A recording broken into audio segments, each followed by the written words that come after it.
স্বাগত জানাচ্ছি। আমাদের সাথে আজকে দুজন সম্মানিত ব্যক্তি উপস্থিত আছেন। আপনারা দেখছেন দুজনই আমাদের সম্মানিত অতিথি, নিয়মিত আলোচক। একজন হচ্ছেন আমাদের বাংলাদেশের, তার এখন রাজনৈতিক পরিচয় আগে দিতে হয়, তিনি জামাতে ইসলামীতে যোগ দিয়েছেন, জামাতের নেতা মেজর অবসরপ্রাপ্ত আখরুজ্জামান রঞ্জন। এবং অপরজন দিল্লি থেকে আমাদের সবার সম্মানিত এবং আমাদের প্রিয় আলোচক, দিল্লি প্রেস ক্লাবের সভাপতি গৌতম লাহিড়ী। আপনাদের দুজনকে সালাম এবং শুভেচ্ছা জানিয়ে শুরু করছি অনুষ্ঠানের হেডলাইন করেছি ভারত বুদ্ধিজীবী হত্যায় দায়ী দায়ী নাকি পাকিস্তান ও রাজাকাররা, সেভেন সিস্টার্স বিচ্ছিন্ন করার আলাপ। একটু বোধহয় বিচ্ছিন্নটা ডাবল হয়ে গেছে, আমি ঠিক করে দিব পরে। কারণটা হচ্ছে একটা ব্যাকগ্রাউন্ড আছে নিশ্চয়ই। আক্তার ভাই, আপনার নলেজে পড়েছে, আপনি যে দলে জয়েন করেছেন দুদিন আগে, জামাত ইসলামীর সেক্রেটারি জেনারেল, দায়িত্বশীল মানুষ, তিনি বলেছেন যে বুদ্ধিজীবী দিবসে যে বুদ্ধিজীবী হত্যার সাথে ভারতীয় সেনাবাহিনী এবং জড়িত। তিনি তার মতো করে কিছু ব্যাখ্যা দিয়েছেন যে 8 তারিখের পরে ঢাকা সমস্ত নিয়ন্ত্রণে ছিল ভারতীয় সেনাবাহিনীর, এবং 8 তারিখ থেকে পাকিস্তান সেনাবাহিনী তার প্রস্তুতি নিচ্ছিল আত্মসমর্পণের, এবং রাজাকাররাও সেই প্রস্তুতি নিচ্ছিল। আপনি অনেকবারই বলেছেন যে মুক্তিযুদ্ধ করেছেন, আপনি একজন মুক্তিযোদ্ধা, বীর মুক্তিযোদ্ধা, যে রাজাকারদের সঙ্গে আপনার যুদ্ধ করতে হয়নি, হানাদারদের সঙ্গে যুদ্ধ করতে হয়নি। আপনি এই যুক্তিটা অনেক সময় বলেছেন, এরকম একটি তথ্য দিয়েছেন গত কয়েকদিন ধরে, যদিও আপনার আগের অবস্থা ভিন্ন ছিল। যাক, আমি শুরু করতে চাই অনুষ্ঠানটা, দাদা আপনার অনুমতি দিয়ে আমি একটু ছোট্ট 2 মিনিটের আক্তার ভাইয়ের একটা রিয়েকশন নিয়ে, যেহেতু আমাদের দেশে এখন আলোচিত ঘটনা, জানি যে সাংবাদিক আনিস আলমগীরকে গ্রেফতার করা হয়েছে। তার একমাত্র অভিযোগ আমরা যেটা জানি, সোশ্যালিস্ট, তিনি সমালোচনা করতেন, সরকারের তীব্র সমালোচনা করতেন গত কয়েক মাস, এই সরকার আসার তাও 6-7 মাস পর থেকে। এবং তার সেইভাবে পলিটিক্যাল এফিলিয়েশন আওয়ামী লীগ সরকারের সময় আমরা শুনিনি, আমরা দেখিনি। আমরা যাকে চিনেছি, দেখেছি সাংবাদিক হিসাবে, তিনি আওয়ামী লীগ সরকারের সুবিধাভোগী নন, কিন্তু তাকে আওয়ামী লীগের পক্ষে যাচ্ছে তার কথা প্রচার হচ্ছে, সন্ত্রাসী কাজে উস্কে দিচ্ছেন, এরকম অভিযোগে গ্রেফতার হয়েছে। আক্তার ভাই, এই বিষয়ে একটু আপনার 2 মিনিট আমি রিয়াকশন জেনে দেন মূল প্রসঙ্গে যেতে চাই। মেজর আখরুজ্জামান রঞ্জন। গৌতম দা, আসসালামু আলাইকুম, ভালো থাকবেন আশা করি। দিল্লিতে নিশ্চয়ই ভীষণ ভীষণ ঠান্ডা এখন, আমরা তো তত ঠান্ডা উপলব্ধি করে নেই। দেখো, আনিস আলমগীর যে অবস্থানটা হয়েছে এটি তো স্বাভাবিক। মানুষ যখন স্রোতের বাইরে কথা বলবে তখন তাদের জন্য জেল, জুলুম, নির্যাতন, কি বলেন গৌতম দা, এটাই তো স্বাভাবিক পরিণতি।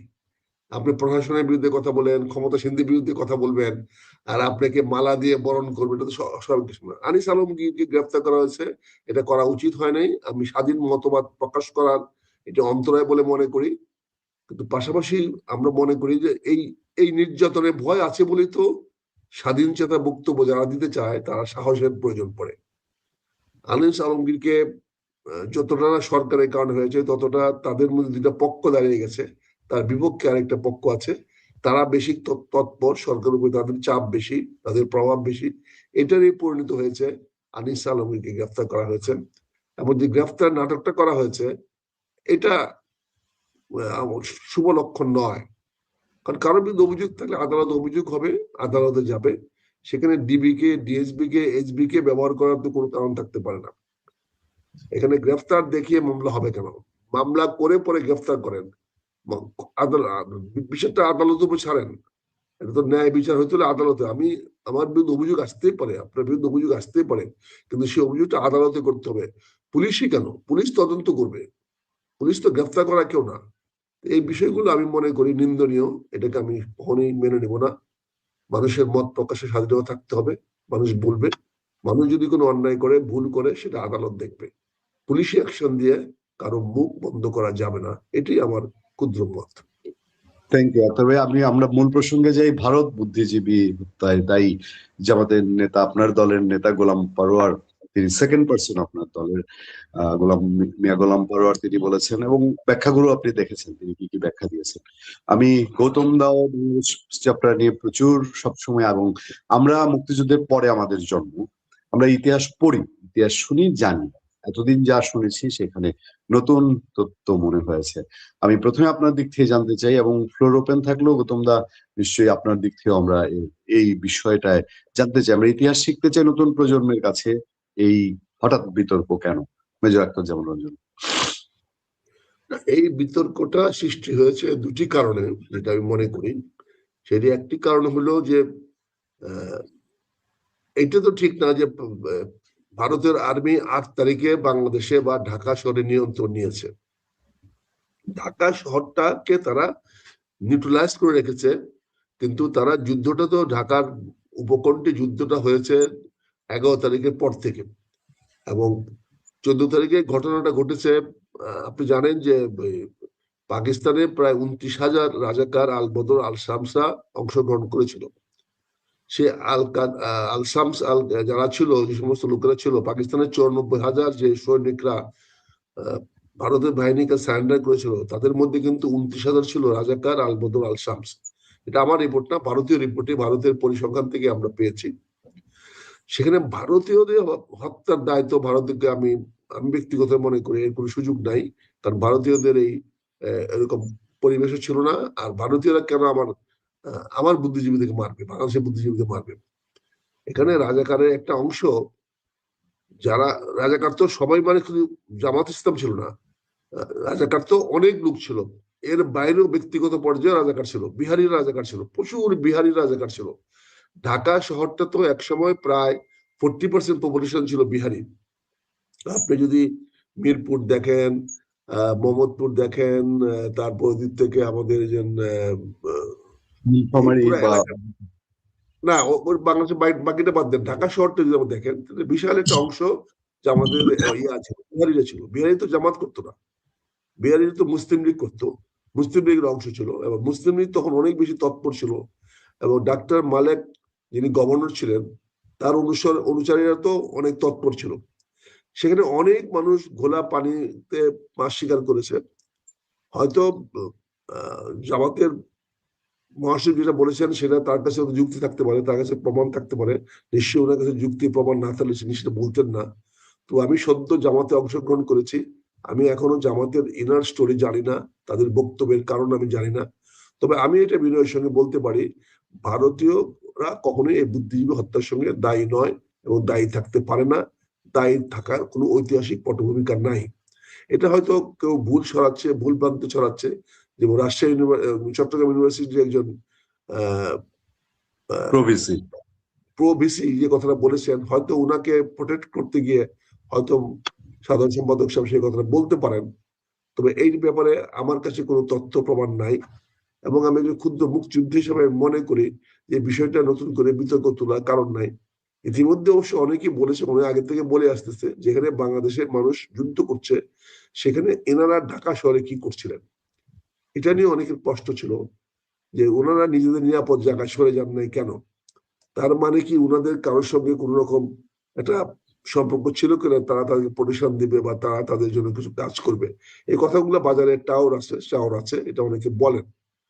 তবে এই জিনিসটা পরিষ্কার হওয়া দরকার, এটা আমাদের সবারই পরিষ্কার হওয়া দরকার। আমরা কোনো কিছু তো হলেই ভারতের বিরোধিতা করি, ভারতের একটা বিষয়, একটা বয়ান তৈরি করি, এটা আসলে ভালো না, সঠিক নয়। কিছু হলেই কার দোষ? ভাসুরের দোষ। এই দোষটা তো দেওয়া ভালো না। আমি আজকে হয়তো গৌতমদের সামনে বলছি না, কিন্তু এই ট্রেন্ডসটা এটা বাংলাদেশের জন্য স্বার্থ বিরোধী, বাংলাদেশের স্বার্থে যায় না। কাজে যারা কথায় কথায় ভারতের বিপক্ষে আমাদেরকে চালিত করতে চান, এটা কিন্তু একদিনই গল্পটা ফাঁস হয়ে যাবে। তখন কি হবে? তখন কিন্তু আমরা বেকায়দায় পড়ে যাব। আমি এরকম উদ্ভট উৎকট ভারত বিরোধী হতে চাই না। ভারতের সঙ্গে আমার সম্পর্ক ভালো হোক বা না হোক, কিন্তু ভারতের সঙ্গে আমার স্বার্থটা তো দেখতে হবে। পরস্পর বিরোধী স্বার্থ আমাদের আছে, আমরা স্বার্থের সঙ্গে আমাদের আলোচনা হবে, স্বার্থ আমি উদ্ধার করার চেষ্টা করব, ভারত তার স্বার্থ রক্ষা করবে, আমিও আমার স্বার্থ রক্ষা করব। এখানে ভারত বিরোধিতার প্রশ্ন নয়, প্রশ্ন হলো আমি আমার স্বার্থ সংরক্ষণ করব যে কোনো মূল্যে, ভারত ভারতের স্বার্থ সংরক্ষণ করবে তার দৃষ্টিভঙ্গিতে। এখানে আমার স্বার্থের সংঘাত থাকতে পারে, কিন্তু ভারত বিরোধী হওয়ার বা সবকিছুতে ভারতকে দায়ী করার মানসিকতার সঙ্গে আমি একমত নই।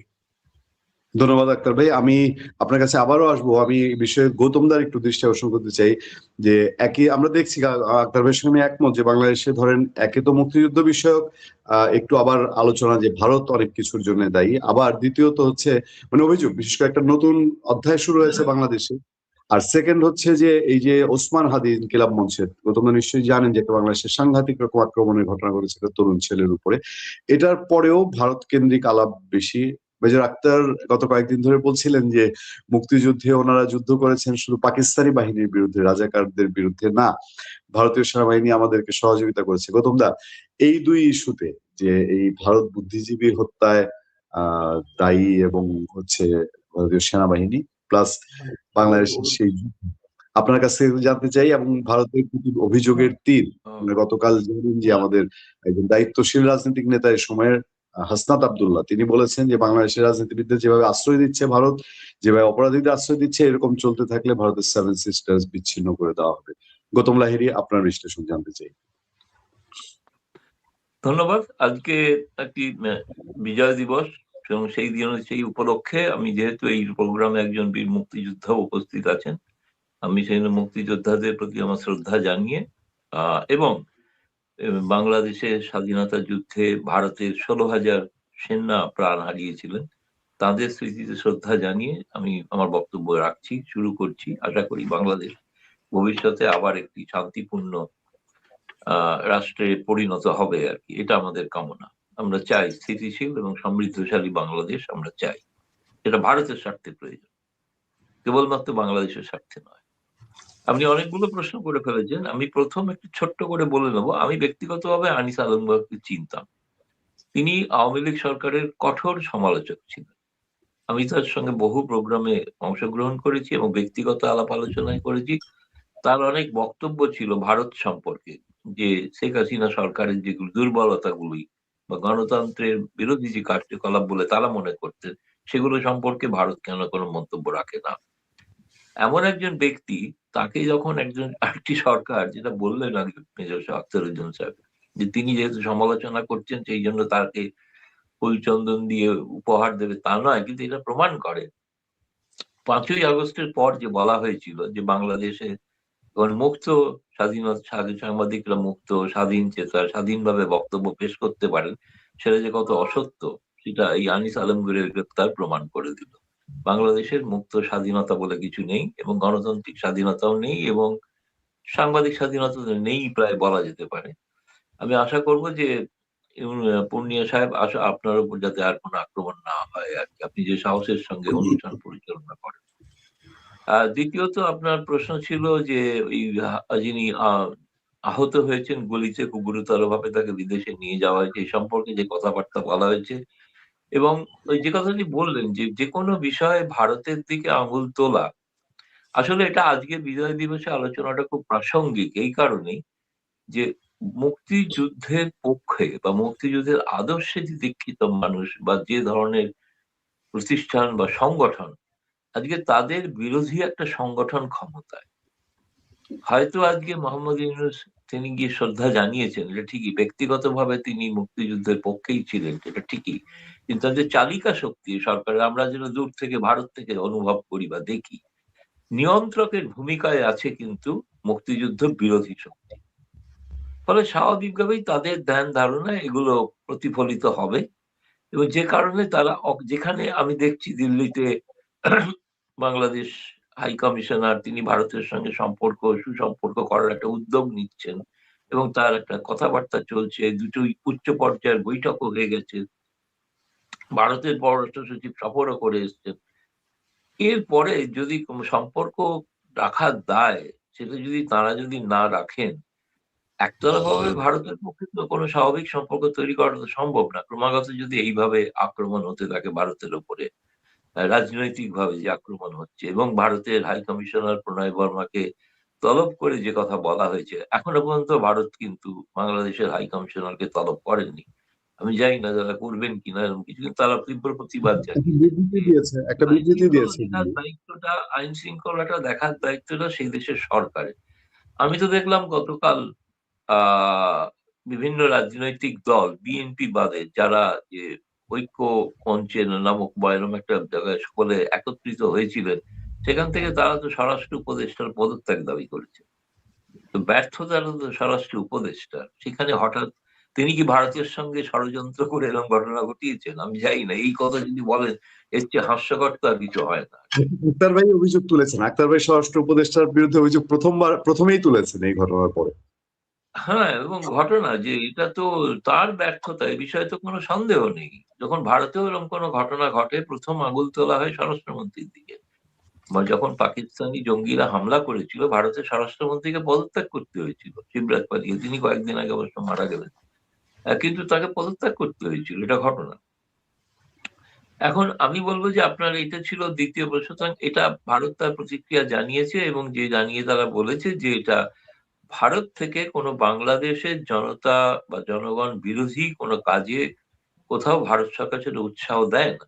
আপনি যুক্তরাজ্য বা যুক্তরাষ্ট্রে যেখানে যে পলাতক আওয়ামী লীগ নেতা কর্মীরা যেভাবে রাস্তায় নেমে আন্দোলন করতে থাকে, সে ব্যাপারে আপনাদের কখনো কাউকে বলতে শুনি যে কেন এটা যুক্তরাজ্য বা যুক্তরাষ্ট্রকে বলা হচ্ছে? সেখানে তো প্রধান উপদেষ্টা হেনস্থা পর্যন্ত হয়েছে, এবং নিউ ইয়র্কেও হেনস্থা হতে হয়েছে উপদেষ্টাদের, এবং তাদের দিকে ডিম ছুঁড়ে মারা হয়েছে। এবং এই ঘটনায় তারা একটা কোন রকমের একটা নিয়ম রক্ষার মতো প্রতিবাদ করেছেন, এইটুকুই। কিন্তু যেভাবে ভারতের দিকে প্রতিনিয়ত আঙুল তুলছেন, সেইভাবে আঙুল তো যুক্তরাজ্য যুক্তরাষ্ট্রের প্রতি তুলছেন না। এই কারণেই তুলছেন না, সেটা সাহস নেই তোলা, সাহস নেই যে ওরা থাপ্পড় মারলেও আমরা চুপ করে থাকবো, এরকম একটা ব্যাপার। তৃতীয়ত আপনার যে প্রশ্ন যে বুদ্ধিজীবী হত্যা, এটা তো হাস্যকর বিষয়ে কোনো সন্দেহ নেই। কারণ যে কথাটা বললাম যে মুক্তিযুদ্ধ বিরোধী শক্তি যেহেতু চালিকা শক্তি হয় সরকারে, তারা এই জাতীয় কথাবার্তা বলবেনি, এটা খুব স্বাভাবিক। কারণ বাংলাদেশের মানুষ, আমি মনে করি 60% মানুষ মুক্তিযুদ্ধের আদর্শের পক্ষের মানুষ, তিনি যেভাবেই বিএনপিতে থাকলেও তাও তাও তারা কিন্তু মুক্তিযুদ্ধের পক্ষে। আপনি তো তারেক রহমানের বক্তব্য কিছু কাল আগে শুনেছেন, 71 যেন ভুলে না যায়, এবং কারা করেছিল 71-এর এই কাণ্ড কারখানা, তিনি তাদের দিকে আঙুল তুলেছেন। তারা তো আজকে চালিকা শক্তির ভূমিকায় আছে বাংলাদেশে। ফলে আমি তো বাংলাদেশের শীর্ষ নেতার কাছ থেকেই শুনছি তাদের বিরুদ্ধে কথাবার্তা। 71 থেকে 2025, এমনকি 2024 যদি ধরেন, এই পর্যন্ত কেউ তো এই অভিযোগটা তোলেনি এখনো পর্যন্ত যে বুদ্ধিজীবীদের হত্যার পেছনে ভারত যুক্ত ছিল। কেবলমাত্র আওয়ামী লীগ সরকার ক্ষমতায় ছিল না, আওয়ামী লীগ সরকারের মানে বঙ্গবন্ধু হত্যার পরে সেনা সরকার, সেনা শাসিত সরকার, সেনা সমর্থিত সরকার, এমনকি বিএনপি সরকারও প্রতিষ্ঠিত হয়েছিল দুবার। তারাও তো কখনো এই ধরনের অভিযোগ তোলেনি। হঠাৎ আজকে যে অভিযোগ তোলা হচ্ছে, গোটাটাকে একটা ভারত বিরোধী জিগির তোলা, এবং পাকিস্তান আজকের দিনে পাকিস্তানকে একরকম ভাবে সমর্থন করা হচ্ছে প্রকারান্তরে, পাকিস্তানকে বাঁচানোর চেষ্টা চলছে প্রকারান্তরে, যে পাকিস্তান নির্মম কাণ্ড ঘটিয়েছিল, যে কারণে ভারতকে আন্তর্জাতিকভাবে একটা ওপিনিয়ন তৈরি করে হস্তক্ষেপ করতে হয়েছিল মুক্তিযোদ্ধাদের পক্ষে। সকলেই জানেন যে প্রণব মুখোপাধ্যায় ভারতের পার্লামেন্টে কি ভাষণ দিয়েছিলেন, কেন বাংলাদেশের মানুষের পাশে থাকা দরকার, কেন যুদ্ধে থাকা দরকার, যেভাবে নির্মম হত্যাকাণ্ড চলছে, নির্মম অত্যাচার চলছে, নারী শিশুদের উপর অত্যাচার চলছে, তার প্রতিবাদেই ভারত এটা বলেছিল। কারণ এটা হচ্ছে যখন জওহরলাল নেহরুর আদর্শ, যদি কোনো মুক্তিকামী মানুষ এরকম শোষিত নিপীড়িত হতে থাকে, তার পাশে দাঁড়ানো ভারতের কর্তব্য। এবং এটাও আমি আজকে বলছি, 16ই ডিসেম্বর যদি এরকম বাংলাদেশে আবার এই ধরনের মানুষরা নিপীড়িত অত্যাচারিত হতে থাকে, প্রয়োজনে ভারত আবার হস্তক্ষেপ করতে পারে। কিভাবে করবে সেটা নির্ভর করবে বাংলাদেশের মানুষ কি চাইছেন তার উপরে। ওই ছিন্ন করে দেওয়া সেভেন সিস্টার্স কে, এসবগুলো হাস্যকর কথা। এটা সামরিক শক্তির যদি তুলনা করেন, সেই তুলনাতে তো এটা হাস্যকর দাঁড়ায় না। খামোখা আপনাদের সেখানকার সেভেন সিস্টারের পাশে লাগোয়া প্রতিবেশী অঞ্চল, সেগুলো না বিচ্ছিন্ন হয়ে যায়, সেটা ভাবে রাখা দরকার। অর্থাৎ চিকেন নেকটা যেন, পরিসরটা যেন চিকেন নেকের পরিবর্তে ওটা যেন একটা ঘোড়ার গলা হয়ে না দাঁড়ায়, তখন বলা হয় হর্সেস নেক হয়ে দাঁড়াবে আর কি। ফলে এগুলো হাস্যকর। কিন্তু ভারত কোন সার্বভৌম দেশের উপরে অধিকার হস্তক্ষেপ করবে না, যদি না সেখানকার মানুষ চান। সেখানকার মানুষ যদি একযোগে নেমে এটা চান যে আমরা অত্যাচারিত নিপীড়িত প্রতিবেশী ভারতের উচিত আমাদের পাশে দাঁড়ানো, ভারত সরকার এটা সিদ্ধান্ত ঘোষণা হয়নি, সিদ্ধান্ত যে ভারত পাশে থাকবে এবং দাঁড়াবে। দাদা আবার একটু অল্প সময়ের জন্য আসবো আপনার পাশে। আমি জানি না আক্তার ভাই গৌতম দাও হাসনাত আব্দুল্লাহর কথা যেভাবে পরোক্ষ একটা হুমকি আমাদেরকে দিলেন কিনা, কিন্তু আমি যুক্তির খাতিরে বলি, আপনি আছে গত কয়েক মাসে গত 3-4 মাসে আপনি অনেকবার এই কথা বলেছেন যে যদি আমাদের দুর্বলতা হয়, আমাদের বিভেদ হয়, আমাদের অনৈক্য হয়, তাহলে ভারত নানানভাবে চলে আসতে পারে। এটা আপনি বলেছেন, অনেক আলোচনা, অনেক লাইভে বলেছেন। আমার কথা হলো, মাহফুজ আলম উপদেষ্টার দায়িত্ব নেওয়ার পরপরই একটা পোস্ট দিয়েছিলেন, সে নিয়ে হুলস্থুল, ভারত আনুষ্ঠানিক সেটা নিন্দা জানিয়েছিল, তখন তিনি সরিয়ে নিয়েছিলেন। এখন উপদেষ্টা থেকে যাওয়ার পর তিনি কথা বলছেন, তিনি বলছেন যে আর লাশ পড়লে লাশ নেব। হাসনাত আব্দুল্লাহ যে বললেন 7 সিস্টার নিয়ে, এটা কি শুধুই রাজনৈতিক বক্তব্য গৌতমদা যেটা বলছেন, নাকি ভেতরকার আরো কোনো এখানে অন্য কোনো ইন্টারন্যাশনাল গেম আছে? মেজর আক্তার জামান রঞ্জন, তারপর আমি গৌতমদার কাছ থেকে অল্প আর একটু শুনে শেষ করব। আমি আক্তার ভাই, এইটার আসলে এইটা বারবার এই ইন্ডিয়া এবং ইন্ডিয়া 7 সিস্টার নিয়ে কথা বলা, এবং এটা নিয়ে ইন্ডিয়া মিডিয়ার প্রতিক্রিয়া দেখেছি যে ওই যে ম্যাপ চেঞ্জ করা, আমাদের যে গ্রাফিতির বইটা প্রধান উপদেষ্টা দেন, সেটাকে ইন্ডিয়ার মিডিয়া বলছে যে সেখানে তাদের ম্যাপ চেঞ্জ করা হয়েছে, যদিও আমাদের সরকার এটা অস্বীকার করেছে। এটার ভেতরে কি আর কোনো রাজনীতি নিহত হয়েছে? আগে একটু মেজর আক্তার জামান রঞ্জন আপনার কাছ থেকে জানতে চাই। পুনিয়া এই বিষয়টি লাগাতার ভাবে গত 6 মাস ধরে বলে আসতেছি। আজকে গৌতম লাহিড়ী দাদা যে কথাটা বললেন, গৌতম লাহিড়ী তো কোনো ব্যক্তি নন, উনি ভারতের সাংবাদিকদের একজন লিডার, ভারতের আইজ এন্ড ইয়ার্স, এবং ভারতীয় আভ্যন্তরীণ দৃষ্টিভঙ্গি কি তারই কিন্তু একটা প্রচ্ছন্ন ইঙ্গিত উনি ওনার বক্তব্য দিয়েছেন। আমি এটাকে হুমকি মনে করব না, ওনার প্রতি আমি কৃতজ্ঞ থাকবো যে ওনার ইনসাইটটা উনি আমাদের সামনে আজকে অকপটে স্বীকার করেছেন, যে আপনারা বারবার আমাদের দিকে আঙ্গুল তুলবেন, আমাদের প্রতি অপমানজনক কথাবার্তা বলবেন, আর আমরা চুপ করে বসে থাকবো, এটা কিন্তু আমাদের আদর্শের সঙ্গে যায় না। এই কথাটা তো লাহিড়ী দাদা আমাদেরকে জানিয়ে দিলেন যে তাদের একটা আদর্শ আছে, মুক্তিকামী মানুষের পাশে দাঁড়ানো। এটা নেহরুর একটা রাজনৈতিক দৃষ্টিভঙ্গি ছিল তৎকালীন সময়ে, তারা পৃথিবীর সকল দেশেরই মুক্তিকামী মানুষের পাশে দাঁড়াতো, এমনকি আলজেরিয়ার পাশেও নেহরুর ভারতীয়রা দাঁড়ানোর অভিজ্ঞতা দেখেছি, এমনকি চীনের জাতীয়তাবাদী আন্দোলনকেও নেহরু সাহেব সমর্থন করেছিলেন। তো এটা তো আমরা অতীত থেকে দেখে আসছি। আজকে ওনার এটাকে কিন্তু হুমকি না, এটা উনি ওনার ইনসাইটটা আমাদের বাংলাদেশের মানুষের ভালোর জন্য উনি প্রকাশ করেছেন। আমি আপনাকে ধন্যবাদ জানাচ্ছি যে আপনি ইনসাইটটাকে ভিতরে রাখেন নাই। আমি অনেকবারই বলেছি যে আপনার এই হট স্নেকে পরিণত হওয়ার সুযোগ কিন্তু আমরা করে দিচ্ছি, কারণ আপনি গাইবান্ধার থেকে কেটে, কুড়িগ্রাম থেকে কেটে আপনি এই ইয়াতে মালদা পর্যন্ত নিয়ে যেতে পারবেন খুব সহজেই, তাতে আপনি খুব ব্যাক পেতে হবে না, এবং আপনার আমার ফেনীকে সার্জারি করে ফেলতে পারবেন, কেটে আমার উত্তর পূর্ব আমার দক্ষিণ পূর্বাঞ্চলকে আপনি আলাদা করে ফেলতে পারবেন। কাজে এখানে আমার ছেলেরা যে কথা বলছে, এটা আজকে তাদের একটা ইন্সপায়ারিং স্পিচ হিসেবে নেন। It is don't mean it, it doesn't have the এটা অ্যাচিভমেন্টের কিছু না, এটা একটা ইন্সপায়ারিং স্পিচ। রক্ত যখন দিয়েছি রক্ত আরো দিব, তার মানে এই না আমার সিরিঞ্জে রক্ত আপনি বের করে নিয়ে যাবেন। এটা একটা রেটরিক বক্তব্য। আমরা বলেছি দরকার পড়লে আপনাকে বিচ্ছিন্ন করে দেব, তারপরে বিচ্ছিন্ন করার ক্ষমতা আমার নাই, কিন্তু আমার লোকদেরকে উজ্জীবিত করার জন্য, আপনার ভারতীয় আধিপত্যবাদের বিরুদ্ধে লড়ার জন্য আমাকে তো একটা বয়ান তৈরি করতে হবে। আপনি যখন হিন্দুত্ববাদ প্রতিষ্ঠা করবেন, আপনি যখন বিজেপির মতো একটি ধর্মবাদী রাষ্ট্র প্রতিষ্ঠিত হবে, যেখানে ধর্মনিরপেক্ষতা ভারতে থাকবে না, তখন তো আমার একটা ভয় পাওয়ার কারণে আছে, এবং সেখানে আমার জাতিকে তো আপনার হিন্দুত্ববাদের বিরুদ্ধে আমাকে দাঁড় করাতে হবে। সেই ন্যারেশনের জন্য, সেই ন্যারেটিভের জন্য আমাকেও তো একটা চরম ভারত বিরোধী বক্তব্য আনতে হবে, কিন্তু এটা কিন্তু রেটরিক, এটা মোরাললেস ইনসাইড না, এটা হলো আমার প্রজন্মকে তৈরি করা। কিন্তু সম্পর্কটা নির্ভর করবো কিন্তু রাজনৈতিক উচ্চাসার উপর, রাজনৈতিক ইচ্ছার উপরে। আমাদের দুই দলের রাজনৈতিক নেতারাই নির্ধারণ করবে ভারত বাংলাদেশের সম্পর্ক কি হবে। এটা কিন্তু রাজপথ থেকে নির্ধারিত হয় না, এটা নির্ধারিত হয় ডিপ্লোম্যাটিক চ্যানেলে। আপনি বলেছেন যে আমাদের রাষ্ট্রদূত ইতিমধ্যে আপনাদের সঙ্গে সভা মিটিং করেছে, যেটা কিন্তু আমাদের বাংলাদেশে প্রচারিত হয় নাই। আজকে প্রথম শুনলাম কি বলো পুনিয়া, যে আমাদের রাষ্ট্রদূত আপনাদের সঙ্গে দুইটা সভা করেছেন। তার মানে এখানে কি বলে ডিপ্লোম্যাটিক চ্যানেলেও আলাপ আলোচনা চলছে। আমরা তো দুইটি প্রতিবেশী দেশ, খারাপ সম্পর্ক রেখে কারোই সুবিধা হবে না, কারোই ভালো হবে না। কেন আমরা যাব ভারতের মতো একটা দেশের সঙ্গে সম্পর্ক খারাপ রাখতে? কিন্তু সেখানে দুজনেরই একটা অভিপ্রায় থাকতে হবে, একটা আমরা একটা উইন উইন সিচুয়েশনে আসতে হবে।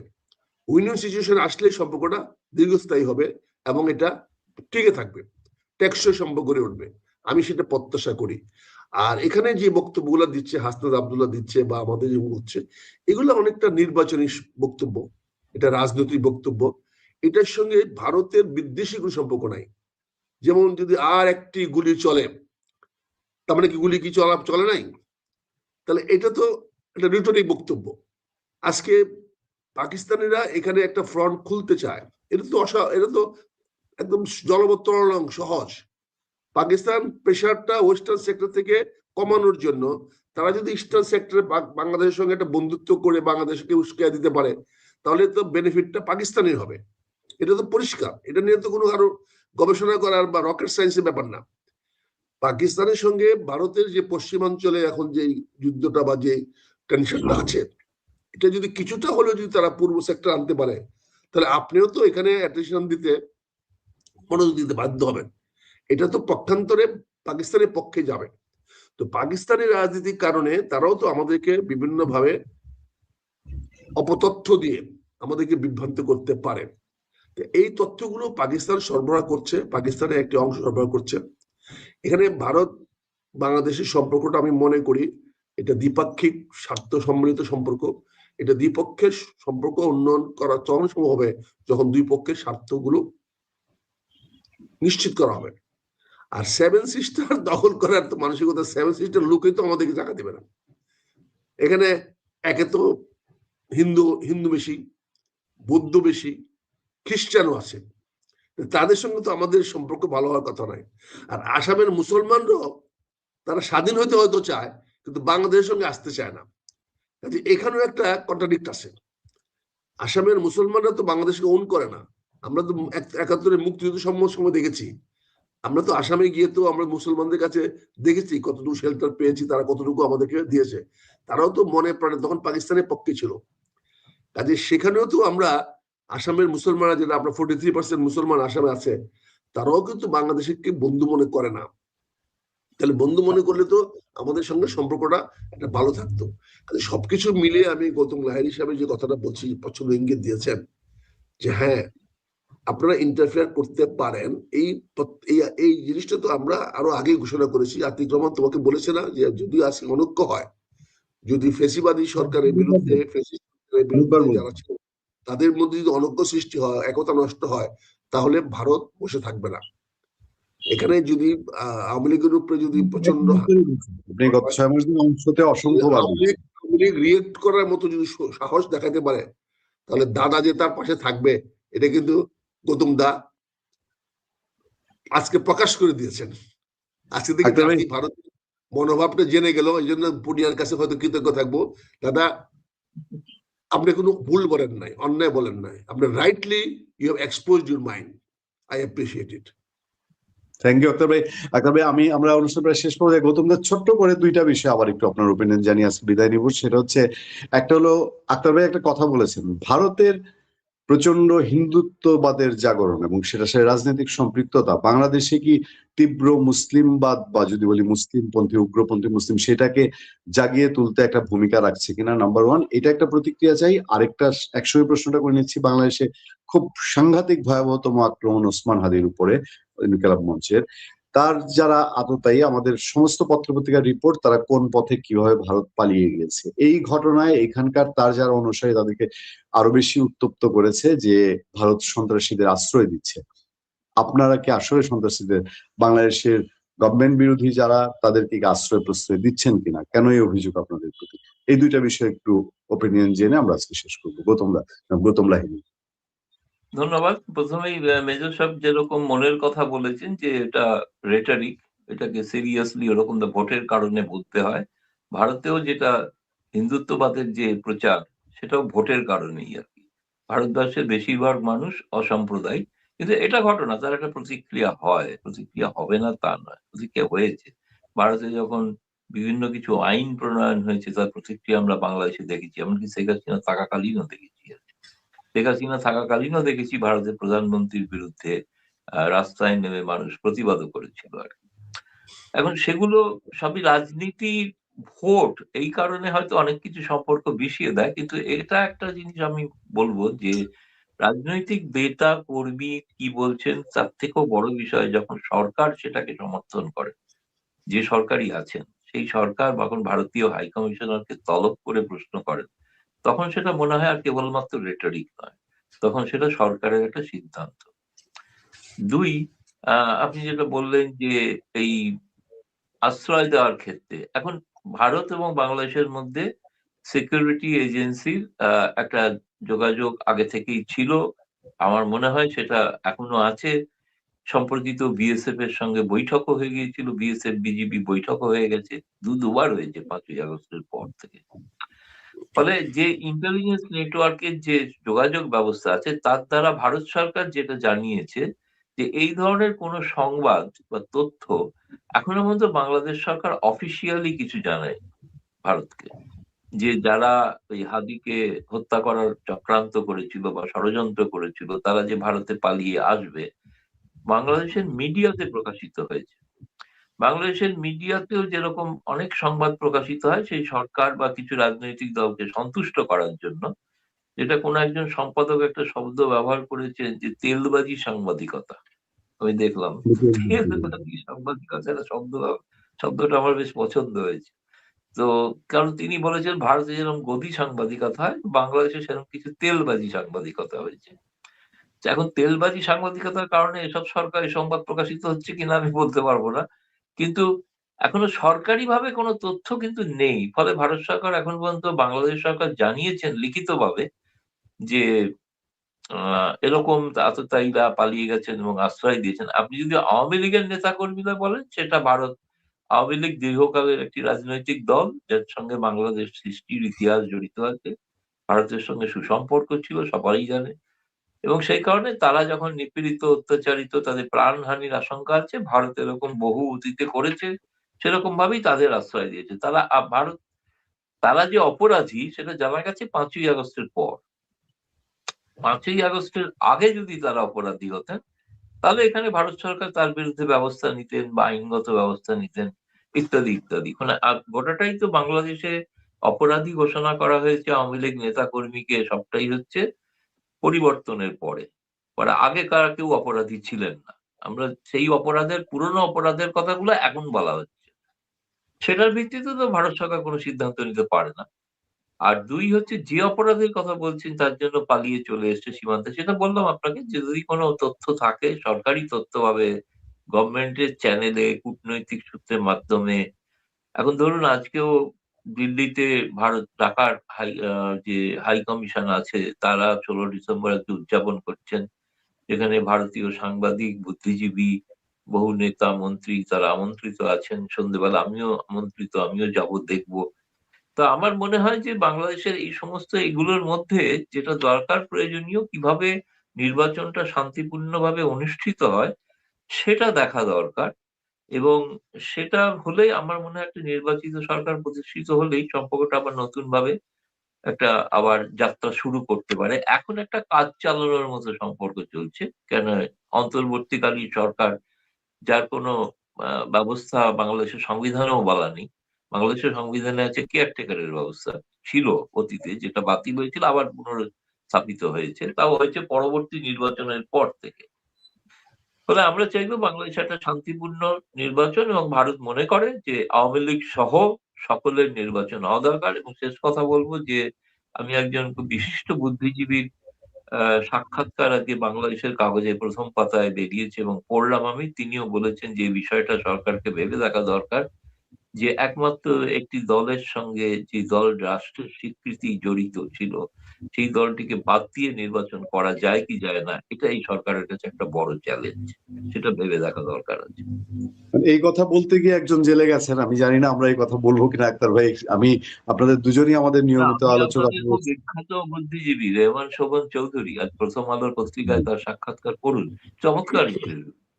তার অনেকাংশ অনেক বক্তব্যের সঙ্গে আমি ব্যক্তিগতভাবে একমত। তিনি শেখ হাসিনা সরকারের অনেক কিছু ব্যর্থতার কথা বলেছেন, সেই ব্যর্থতার কারণে মুক্তিযুদ্ধ বিরোধী শক্তি সুযোগ পেয়ে গিয়েছে।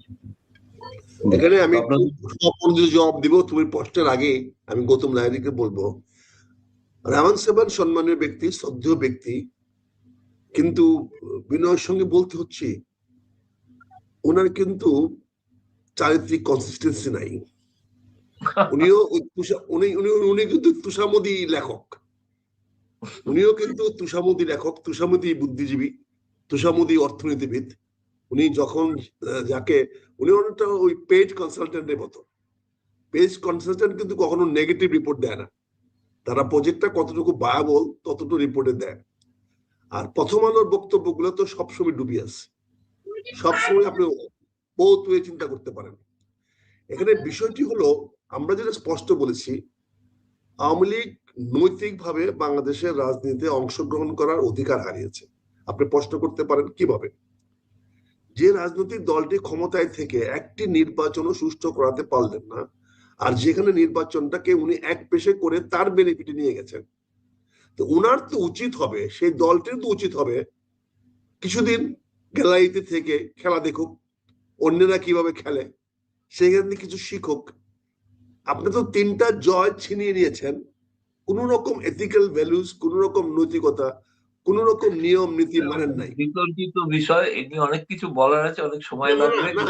আরেকটা দিন আলোচনা হোক, নির্বাচন কিরকম হয়েছিল।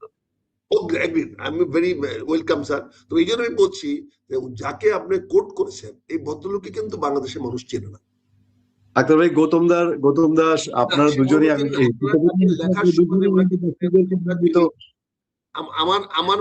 আমার মতো ক্ষুদ্র বুদ্ধিজীবীরা ওনাকে চিনেন, কিন্তু আমার চেয়ে কম যারা বুদ্ধিজীবী তারা ওনার নামও জানেন না। সাহেবের প্রথম সমর্থক, সেই নাগরিক শক্তি দল তৈরি করা। উনি কোন সরকারের সমর্থক থাকেন না বলেন তো? উনি তো 111 সরকারের সমর্থক। আওয়ামী লীগের সমালোচক ছিলেন। আমি ভারতে উনি লীগেরও পরিকল্পনা, উনি কিন্তু বঙ্গবন্ধুরও পরিকল্পনা মন্ত্রী ছিলেন। বঙ্গবন্ধুর সঙ্গে যারা অনেকে ছিলেন তারা তো পরে আওয়ামী লীগ বিরোধীও হয়েছেন। উনার পরিকল্পনা যে বঙ্গবন্ধুর মতো মানুষকে মুখ থুবড়ে পড়তে হয়েছিল, এটার দায় কিন্তু উনি নেন নাই।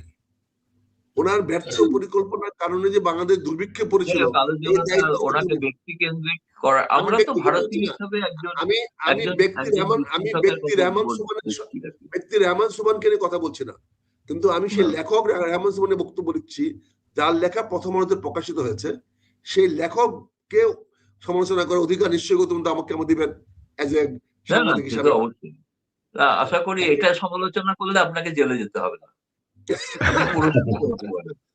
আপনি তো জানেন যে বঙ্গবন্ধু কিন্তু জেলে গিয়ে বঙ্গবন্ধু হয়েছে। রাজনীতিবিদদের জেলে যাওয়াটাই হলো, বুঝছেন না, এটা হলো সবচেয়ে বড় ডিগ্রি, সবচেয়ে বড় কোয়ালিফিকেশন।